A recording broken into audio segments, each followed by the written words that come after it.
제가 그동안 학점은행제와 관련된 영상을 여러 차례 만들었는데요.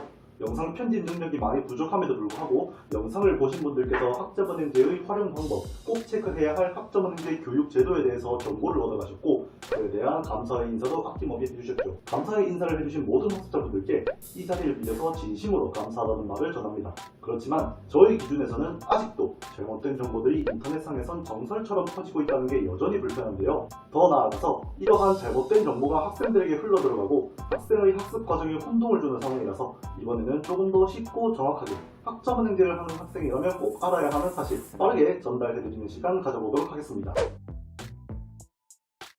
학점은행제는 교육부에서 주관하는 평생교육제도이며 이는 평생교육법에 근거해서 학점과 학위를 취득하기 때문에 고등교육법을 기반으로 운영하는 대학교와는 완전히 다른 개념입니다. 수업을 듣고 학점을 모아서 졸업을 한다. 이 과정이 대학교와 동일하기 때문에 겉으로만 보면 같은 개념이라고 생각할 수 있지만 속을 들여다보면 접점이 하나도 없는 평행선 개념이라는 것을 알 수 있죠. 다만 이제 겉으로만 보면 대학교와 별 차이가 없다 보니 온라인 수업을 듣고 학위를 받는 방통대, 사이버대학도 학점은행제라고 오해하시는 분들이 종종 계십니다. 더 나아가서 대학 부설평생교육원을 졸업하면 해당 대학교를 졸업한 것과 같다고 생각하시는 분들도 계시고요. 방통대, 사이버대학의 경우 온라인 수업을 듣고 학점을 모은다 해도 이는 엄연한 고등교육기관으로 분류가 되며 대학 부설평생교육원의 경우 고등교육법이 아닌 평생교육법을 기반으로 한 시설입니다. 대학 부설평생교육원에서 취득한 학위는 해당 대학교 졸업과 전혀 무관한 평생교육기관의 학위이며 대학교를 졸업한 것과 동등한 학벌을 갖고자 한다면 평생교육원이 아닌 해당 대학교를 진학, 졸업을 한 게 맞습니다. 학점은행제를 선택한 이유 중 상당히 높은 비중을 차지하는 게 바로 짧은 학위 취득 기간이죠. 그런데 학점은행제가 아무런 조건도 없이 학생의 학위 취득 기간을 단축시켜주는 것일까요? 당연히 아니겠죠. 다른 교육과정에 비해서 학위 취득 기간이 짧은 이유가 분명하게 존재한다는 것을 체크해 주셔야 합니다. 학점은행제는 대학교와는 다르게 학점을 얻을 수 있는 방법이 총 6가지가 있는데 학생들이 실질적으로 사용하는 학점 취득 방법은 총 4가지. 평가 인정 학습 과정, 학습자분들께서 흔하게 알고 있는 수업을 듣고 학점을 받는 과정, 학점 인정 대상 학교, 학생이 전에 다니던 대학교에서 얻은 학점을 학점은행제로 가져오는 것, 자격증, 학점은행제에서 학점으로 인정받을 수 있는 자격증을 취득하는 것, 독학사, 단계별로 독학학위대 시험 합격을 한 이후 합격하는 과목에 대한 학점을 인정받는 것. 보시는 것과 같이 학점은행제는 대학교와는 다르게 학점을 얻는 방법이 다양하다는 특징을 가지고 있습니다. 수업으로 얻을 수 있는 학점은 한 학기 1년을 기준으로 제한이 되어 있지만 그 외에 자격증이나 독학사, 전적대학교 학점의 경우 학점 제한이 별도로 적용되기 때문에 이를 활용해서 보다 빠르게 학위를 받을 수 있다는 것이 기간 단축의 핵심이라고 할 수 있겠죠. 학점을 얻는 여러 가지 방법을 활용해서 학위 취득 기간을 단축하는 게 가능하다는 것인데 그러면 학생이 이걸 안 하겠다 또는 못 하겠다 하면 당연히 기간을 단축할 수 없겠죠. 더 나아가서 수업 학점은 한 학기 1년 단위로 제한이 되어 있기 때문에 학생이 기간을 줄이면 줄일수록 짧아진 기간 안에 해야 할 자격증, 독학사 공부는 더욱 많아집니다. 그만큼 학습 과정의 난이도 또한 높아지고요. 학점을 얻는 여러 가지 방법을 활용하는 것일 뿐 학점은행제를 한다고 해서 무조건 기간을 줄일 수 있다. 이건 아닙니다. 학위를 취득하는 데 있어서 근거 없는 기간 단축은 존재하지 않아요. 학점은행제 학위 취득 또는 학점 취득 기간을 단축하고 싶다 하면은 그에 따른 대가가 확실하게 존재하기 때문에 학생의 현재 상황에 맞게 학습 과정 및 학습 기간을 조율해 주시길 바라는 마음입니다. 나는 전공 상관없이 학위만 받으면 된다. 이런 경우가 아닌 이상 학습자님 본인이 원하는 전공은 무조건 있을 겁니다. 나는 땡땡 전공 전문학사 과정을 하고 싶다. 나는 땡땡 전공 학사 과정을 하고 싶다. 이러한 목표를 갖는 것 너무나도 당연하죠. 대학교에 진학을 할 때에도 본인의 희망 전공을 선택하기 마련인데 학점은행제에서의 전공 선택 이거를 굳이 비유하자면 지옥과도 같다라고 하고 싶네요. 이게 뭐 학점은행제의 치명적인 단점 하나를 고르라고 한다면 전공을 내 마음대로 선택할 수가 없다라는 것이죠. 현재 이미지를 보시면 아시겠지만 학점은행제에 나와 있는 전공임에도 불구하고 현재 운영 중인 평가기관이 없습니다. 라고 나오는 전공이 대다수입니다. 그럼 이런 전공은 왜 있는 거냐? 누군가는 전에 다니는 대학교의 학점과 자격증 학점, 독학사 학점을 적절하게 섞어서 학위 취득 조건을 맞추니까요. 다만 저는 이게 모든 국민의 교육받을 수 있는 권리를 보장한다고 생각하지는 않습니다. 어쨌든 이런 전공이 대다수라는 건데 그럼 학사학위 기준으로 현실적으로 학생이 진행할 수 있는 전공은 얼마나 되는가? 고졸학력으로 학사학위 취득 과정을 시작한다 했을 때 온라인 수업으로만 가능한 전공은 119개의 전공 중 7개도 채 안 되며 자격증이나 독학사를 꽉 채워서 병행한다고 해도 15개 미만이라고 보시면 됩니다. 전적대학교 학점을 가지고 있다고 해도 대학교에서 들은 수업을 학점은행제로 가져왔을 때 전공, 일반 이런 학습 구분을 그대로 인정받을 수 있다는 보장도 없고 오프라인 수업을 병행하겠다 해도 오프라인 교육원에서 해당 전공의 전공학점을 안정적으로 채울 수 있게끔 과목을 넉넉하게 개설했을 거란 보장도 없기 때문에 학점은행제의 전공 선택 부분은 지옥과도 같다라고 표현을 한 거죠. 저는 이 전공을 하고 싶은데 왜 안 되는 거죠? 시스템이 왜 이런 건가요? 이런 식으로 의문을 가지면 의문을 갖는 학습자님 본인만 피곤해집니다. 어쩔 수 없어요. 이게 학점은행제라는 교육제도의 가장 대표적인 단점이니까요. 학습자님이 어떤 목적으로든 어떤 상황에서든 학점은행제라는 과정을 선택했다면 전공 선택을 하는 부분에 있어서는 마음을 비우고 선택을 하시길 바라는 마음입니다. 딴지의 비지떡이다. 같은 값이면 다홍치마라는 속담이 있죠.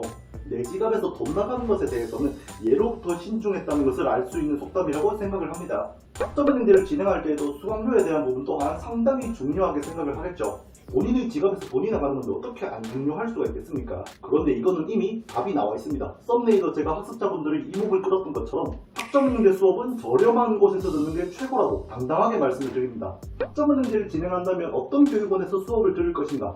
이 부분은 어느 학습자분들이든 무조건 선택을 하게 될 건데 그 과정에서 필연적으로 마주하게 되는 것이 바로 비교입니다. 여러 가지를 비교하겠지만 그 중에서 가장 대표적인 대상이 비용, 수업의 질, 교육원 인식 이렇게 세 가지인데 학점은행제의 온라인 수업의 경우 실시간 강의가 아닌 녹화된 강의를 듣고 학점을 얻는 시스템이기 때문에 교육원별로 강의의 질적인 면에서 엄청난 차이를 보이거나 하지는 않습니다. 애초에 학습자님께서 질 좋은 강의를 원한다 하면은 녹화된 강의가 아닌 실시간 강의를 찾으셨을 거고 더 나아가서 직접 교수님과 대면하고 수업을 진행하는 오프라인 교육원을 찾으셨겠죠.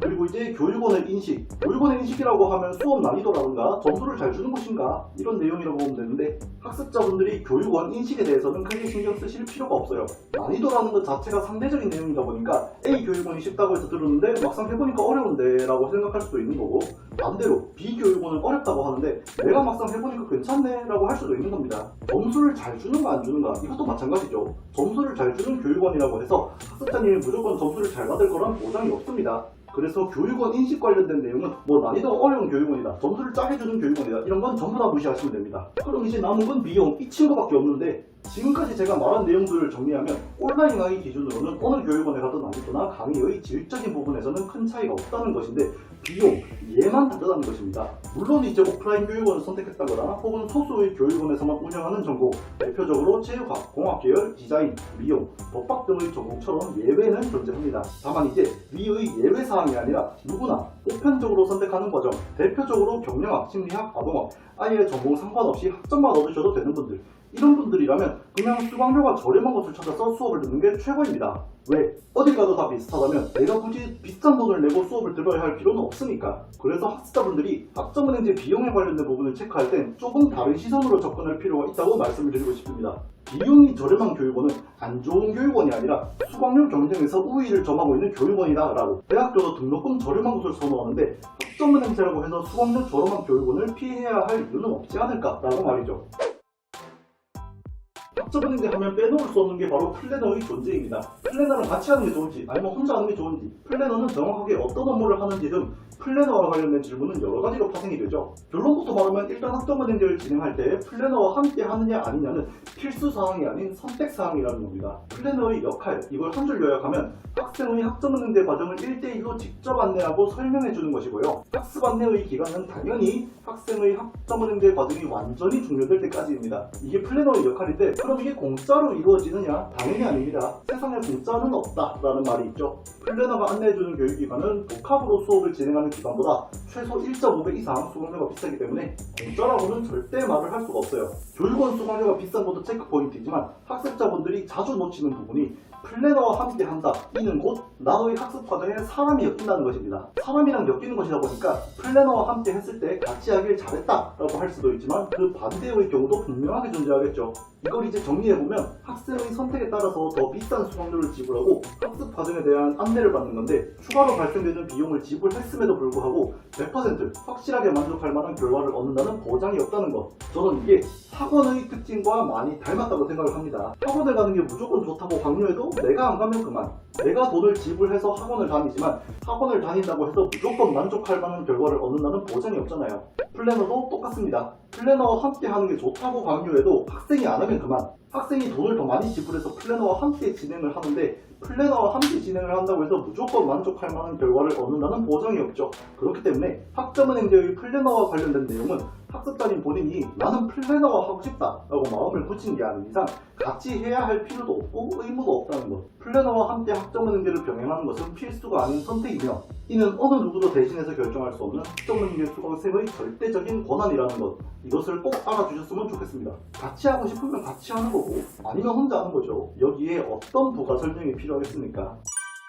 말을 하다 보니 영상이 좀 길어졌는데 앞으로도 영상 업로드를 할 때 학습자분들이 학점은행제를 진행할 때 적어도 손해보는 일이 없도록 보다 안전하게 학점은행제를 진행할 수 있게끔 방향을 잘 잡아서 내용을 구성하고 설명드릴 수 있도록 노력하겠습니다. 봐주셔서 감사합니다. 지금까지 기혼인 학점은행제 안선생이었습니다.